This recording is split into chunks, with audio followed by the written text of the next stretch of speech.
Again, what an absolute privilege it is to be able to share the stories of our remarkable guests here at the Ortho Show. We're bringing on Professor Christian Gerber, who is literally one of the giants of shoulder. He's the professor emeritus from the University of Zurich.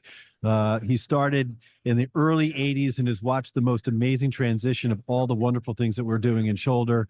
This is really, it's almost a spiritual journey for him. He shares his message about all of the great orthopedic leaders that he worked with along in his career and how it really is such a passion for him to be able to share, is an obligation for him to share the things that he has learned to the next generation.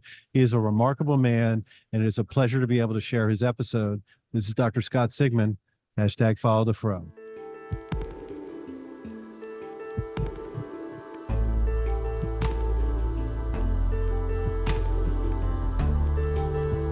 From Medical Media, this is The Ortho Show.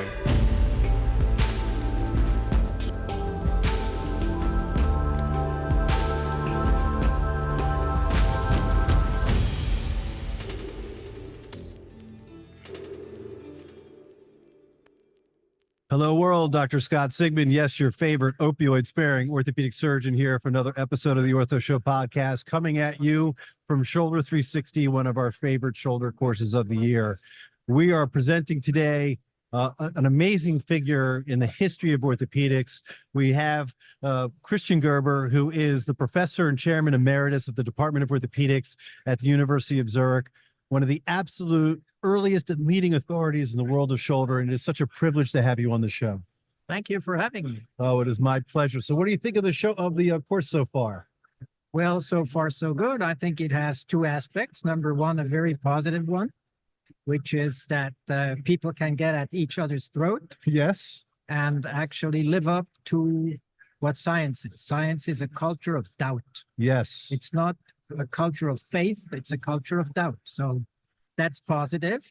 Then there is a little drawback. It's quite commercial. Well, industry does have to pay, to be able to sort of, for us to mingle, and I appreciate that, but it is entertaining, that's for sure. That is for sure, yes. And actually, it's a good mixture, I believe. I believe so too. So Professor, we always start at the beginning. Our listeners like to know, where are you from? Where were you born? And were there doctors in the family? I mean, where did medicine come from for you? Well, no doctors in the family, no academicians in the family, ever. I was born in Bern, near Bern, Switzerland. I went to school in this German-speaking part of Switzerland. Then was very, very, very much into soccer. Was a captain of the juniors of Switzerland. Wow. Wanted to become a professional soccer player. And then had a fracture dislocation of my cervical spine, which was operated by a very famous man at the end, named Professor Maurice Mueller. And that sort of changed everything in my orientation. So I went away from soccer to medicine. So the personal experience of having an orthopedic trauma and then having to live through the recovery, and then having perhaps even a mentor, someone to look up to as to someone that was doing amazing work. Yes, it was just fascinating to see that there is a profession which can give you a new life back, which can give you the opportunity to do what you want to do, to expand or to reorient yourself. And I had some slight paresis in the legs, and then was operated on and then recovered. And so I really felt that this was worth it. So that would be worth it. It really is true. I mean, we take people that are injured or have pain, and we can quite demonstrably make them better and return them to being fathers, mothers, or workers, or whatever it may be, by taking them and fixing their problem. That's really quite unique. Well, that's true. The thing is that the founder of French orthopedics, Robert Merleau-Binier, he said that we must understand that restoring function is as noble as saving lives. And our business is quality of life. Yes. That's our business. So it's not necessarily our goal is to have people die as healthy as possible, but as late as possible. So And as functional as yeah, possible. as healthy as they possibly can be, and then die as late as possible. You know, the shoulder is attached to a human being, right? And that human being has responsibilities and a life, and we can help to restore that function, and then they become a member of society again and doing the things that make us all better. Yes, you know that was one of the reasons why I stayed in the university and in a at least part public system, because very often persons who are workers, you know, they're not private, very wealthy persons, those who are really dependent on their arm, they're very often, you know, people with lower resources or so. And it's a great, great privilege to be able to bring these patients back to where they were before. All right, so let's talk about this. You're in the early 80s, okay? And there's not a lot of people on the planet that are specializing in shoulder. Like all the paths of shoulder took you to Charlie Neer, perhaps Charlie Rockwood, you know, Dr. Cofield. So where did this come from that you decided in Switzerland that you were going to focus on the shoulders? Well, that was a strange story, as often it was a coincidence. You know, I was very interested in knee, and I did a lot of knee stuff. And then my boss in my department was the very famous Reinhold Gans, the guy with the periacetabular Yes, osteotic. Gans Asiabi, And yes. he told me, you know, we already have a guy who does knees, and he will not let you advance very easily. So select something So else. pick another body part. Then I said, okay, I'll take shoulder. And then he said, well, no, shoulder, you should not take shoulder. There's nothing in shoulder. Nobody's doing anything. Nobody is doing anything. That's not interesting. Why don't you go into hip? And then I said, because you are so good in hip that there was no place for me either. So I go Yes. to shoulder. Yes. And then he said, well, you know, my experience with you says that doesn't help if I say you shouldn't go to shoulder, you'll go to shoulder anyway. And I did. And then I had done medical school, 1 year of medical school in the United States. So I sort of inquired, and at the time, so 1983, there were only 2 fellowships for shoulder surgery in the United States of America, Dr. Rockwood and Dr. Neer. Yes. There was no other accredited fellowship. Yes. So I asked people who knew both of them, and the information was, if you have a family, you better go to San Antonio than you go to New York City. You can't afford to live in New York City with a Well, not even family. that, but it was dangerous. Oh, you had sure. small children and Sure. so forth. And then, so I applied with Dr.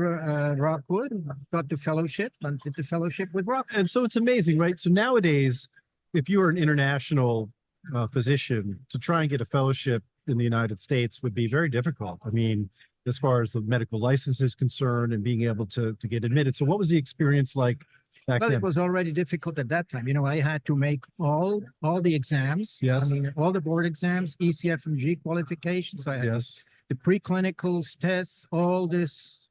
You know, it was. So that it was rigorous, arduous. Oh yeah, it was, and then to get the Texas state license, Yes. it was fairly painful to get there, but when I was there, it was fine. So 1 year. No, I was there for 7 months. Okay. What were you doing at the time in shoulder at that moment in time? At that moment in time, we were doing open acromioplasties. Yes. We were doing open rotator cuff repairs. We were doing total shoulders. And we were doing rarely with Rockwood's practice was not so much centered on instability, but I did not see a single arthroscopy during my whole training. And so we'll get there, because the evolution of shoulder, you lived through, right, this evolutionary time. Now, I want to harken back to the total shoulders. What were the 3 sizes? Small, medium, and large at the time? Well, actually, no, there were 2 sizes. There was a thick head and a thin head of the stemmed near prosthesis. Yes. That was about what was available. And there were no instruments. Yes. You know, there were no reamers for the glenoid. Yes. I mean, we used the dental burr to Yeah. clean the glenoid. And there, you know, more importantly, when I started, there was no MRI, did not exist. Mm. And we were just starting to get CTs. But At that time, we did all the total shoulders without CTs. So diagnostic challenges, technical challenges, and so there was a need for change. And so what was happening at that time is that a few more shoulder fellowships get started. You've got Steve Snyder and Eugene Wolf and Dick Kaspari and J.R. Richmond, who are really pushing the envelope on arthroscopy, sort of in the early 90s where things were starting to develop. So I want to ask you this, right? We have the internet. We can all communicate to each other on our smartphones. But after 7 months, you go back to Switzerland to set up your practice and become a shoulder specialist. How did you maintain your international connections with these doctors back then? Well, you know, I think one of the greatest privileges that I had was that I was plurilingual. My mother tongue is German. French. I speak English Very well. well. Yes, yes. I speak French at least as well as Yes. English. So I had relatively good connections to different countries and Fascinating. had the opportunity to sort of enter their culture through the language. Now, the other thing was I very soon accepted that if I want to be accepted in a foreign country, I have to play according to the rules of that country. Yes. That meant I had to publish in JBJS Yes. at that time, or Sure. in clinical orthopedics, and I did. And you know what was really fascinating and great, impressive, lasting impression was that the Americans, North Americans, they really accepted Accepted you performance. early. Yeah. They accepted when you did good work, you were accepted. It was not important whether you were Swiss or French or what have you. Was it the spoken language is different than the written language? Was it a challenge for you to be able to write in these American journals? Well, you know, yes. Yeah. Obviously it was. You know, I mean, it's a learning experience. It's an effort to get to a point where you can converse very easily with somebody and then write it down. But I read a lot, and I can do the same thing in French. I can write papers in French. So, but that was I think many persons underestimate that quality. And what they also underestimate is that when I was very young, all the French orthopedists, they did not speak English. They did not. Okay. So they had not read what Neer had written. And they thought themselves and came to other conclusions than the Americans. And because I was bilingual, I could take the information from the French, take them to the Americans and tell them that I had found out, then take the American part and put it to the French.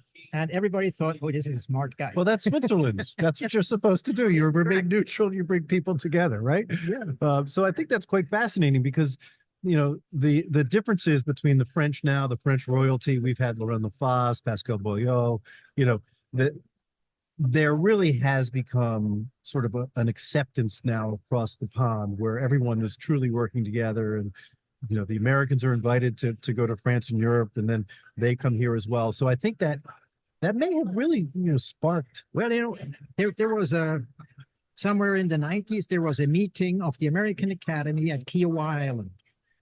And Evan Flatow wanted to invite me as a faculty. And this went up to the board of American Academy, which said, we do not need foreigners to teach us. Why would you need a foreigner? And Evan Flatow was the person who defended that he would ask a European to be part of the faculty in an American meeting. That took about 3 months until it was accepted that there was a theoretical possibility that somebody from outside of the USA could have something to say. Oh, that's really, you know, really quite remarkable. I think that, you know, we just sort of take it for granted. But how about within the American Shoulder and Elbow Society? Because that really was a more specific society. Were you accepted in that sort of club, if you will, earlier on, or? Yes, you know, because I was Dr. Rockwood's fellow, I would say the American shoulder and elbow surgeons at that time in the late 80s, they were dominated by Neer, Rockwood, and then the elbow part by Dr. Maury. Yes. So Rockwood felt that I was a little bit crazy, but probably valuable. And he pushed me into the society. I was accepted. I think I was one of the 2 or 3 first non-Americans in the American Shoulder and Elbow Society. It was a very small club back then. It's very different than it is now. Yeah, Right? It was correct. a very It was. select group And there was of a big individuals. fight, there was a big fight between Rockwood and Near. Near wanted to keep it as an elite group, Mhm. very small group, and Dr. Rockwood wanted to open it to have as many people come in as possible. So at that time, that was a little bit conflictual, but it has turned out that probably the solution to have everybody who can contribute, be a contributor, was the right way to go. So you have truly lived through the greatest evolution of shoulder technique and surgery that we've seen. Shoulder replacement. You better be lucky than good. Yeah. But what a privilege that must be for you to be able to have seen all of that and then come here still and participate and contribute in this meeting today as well. Well, it's really interesting the question that you asked, because my first teacher was Maurice Mueller. I mean, the founder of AO. My second is the Meyer Award winner Reinhold Gons. But I met John Charnley personally. I knew Yvonne Kempf, the guy who made the locking nails. I mean, all of these names are like, I mean, I all have seen them all personally. Kutcher, who made the first nail, Chiari for the osteotomies. These were persons who, I mean, at the end, but I have met them. So was there Dr. Neer? I visited Dr. Neer for 4 weeks. So it was a real incredible privilege to be at the right time, coincidentally at the right time, right spot, the right discipline, and was just lucky. But then of course, that's an obligation to pay it forward to the next generations from all of what you have learned as well. Well, very seriously now, Maurice Mueller told me when he operated my neck, which was a big thing at that time, 1968. It was a fracture dislocation that he corrected. And when I was doing well, he said to me, okay, I've done that for you. You have to give all that back to orthopedics. That's the contract between us. I was 17 years old, so before medical school. So I always felt that obligation somewhat to pay back what I had received. We have witnessed your career over these many decades, and you have certainly done that and beyond. We want to thank you for your contributions to shoulder and orthopedics.